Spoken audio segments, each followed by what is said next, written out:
जय हिंद दोस्तों, कैसे हैं आप लोग और कैसे चल रही है 2026 बोर्ड एग्जाम की तैयारी। मैं उम्मीद करता हूँ आप सभी लोग बेहतर होंगे और बड़े बेहतर तरीके से अपनी बोर्ड परीक्षा की तैयारी कर रहे होंगे। तो आज की इस वीडियो में दोस्तों मैं आप सभी के लिए लेकर आ चुका हूँ, जो है यहाँ पर देख रहे हैं मैंने रस छंद अलंकार, जो एक धांसू ट्रिक के द्वारा बताया जाएगा आपको और सीधा दिमाग के अंदर जाएगा। ठीक है, इस वीडियो को जरा सा भी स्किप मत कीजिएगा, शुरू से लेकर अंत तक देखिएगा। ठीक है, यहाँ पर देख सकते हैं, यहाँ पर स्थाई भाव, हास्य रस की, करुण रस की, अनुप्रास अलंकार। ठीक है, यहाँ पर अलंकार रस जो है सब बताया गया है। ठीक है, तो चलिए हम लोग बिना देर के वीडियो को स्टार्ट करते हैं। तो चलिए, और रस छंद जो अलंकार है ये ऐसी ट्रिक के माध्यम के द्वारा बताया जाएगा जो आप लोग जीवन में कभी नहीं भूलेंगे। ठीक है, 10th वाले ज़्यादा ध्यान दें। ठीक है, सबसे पहले आपको इसमें देखना होगा, दो रस इम्पोर्टेंट होते हैं। पहला होता है जो है करुण रस और जो है हास रस। ठीक है, ये दो रस बहुत इम्पोर्टेंट होते हैं। ये दो रस, इसमें इसकी दोनों की परिभाषा आपको याद होनी चाहिए। ठीक है, और स्थायी भाव इसका पता होना चाहिए आपको।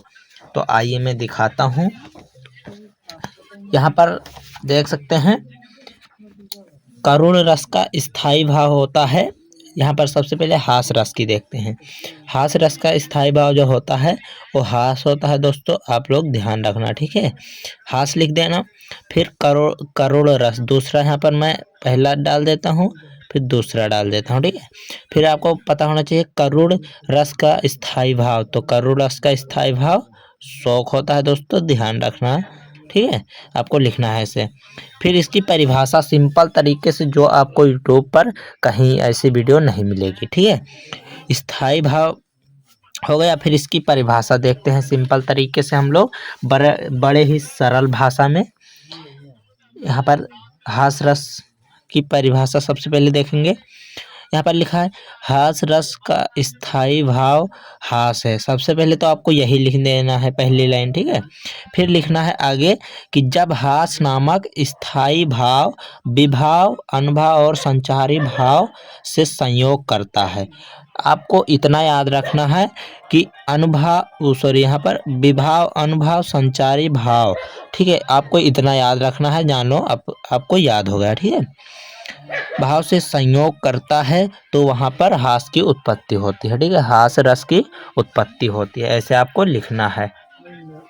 यहाँ पर हल्का, हाँ सही है। अब फिर उसके बाद आपको इसका उदाहरण लिखना होगा। उदाहरण एक पूछेगा। ठीक है, उदाहरण इससे सिंपल आपको कहीं नहीं मिलेगा। आइए देखते हैं कि हाथी जैसा देह है और गैंडे जैसी खाल। ठीक है, दूसरा उदाहरण है, यहाँ पर मैं दूसरा डाल दिया। दूसरा है तरबूजे सी खोपड़ी, खरबूजे से गाल। ठीक है, ऐसे आपको लिखना है। ये सबसे सरल उदाहरण है और सबसे अच्छा उदाहरण है दोस्तों, आपको याद कर लेना चाहिए। ठीक है, अगर आपको वीडियो में मज़ा आ रहा है पढ़ने में तो चैनल को एक सब्सक्राइब और वीडियो को एक लाइक ज़रूर करना दोस्तों। ठीक है, फिर दूसरा हम रस देखेंगे कि करुण रस। ये भी बहुत इम्पोर्टेंट है और हर बार ये पूछा जाता है। ठीक है, तो आपको इसकी भी परिभाषा याद कर लेना चाहिए। ठीक है, बड़े ही ईमानदारी से इसकी परिभाषा देखते हैं। सबसे पहले इसका जो है हास रस की, करुण रस का जो है स्थायी भाव देख लेते हैं। यहाँ पर मैं बता देता हूँ, आपको बता भी दिया है, फिर से बता देता हूँ कि करुण रस का स्थायी जो है स्थायी भाव हास है। ठीक है, सॉरी यहाँ पर गलती हुई, शौक है, याद रखना। ठीक है, ये आपको याद होना चाहिए। सबसे पहली लाइन तो यही हो जाएगी आपकी परिभाषा में, आपको इतना याद करना है। उसके बाद आपको याद करना है कि करुण रस का स्थायी भाव शोक होता है दोस्तों।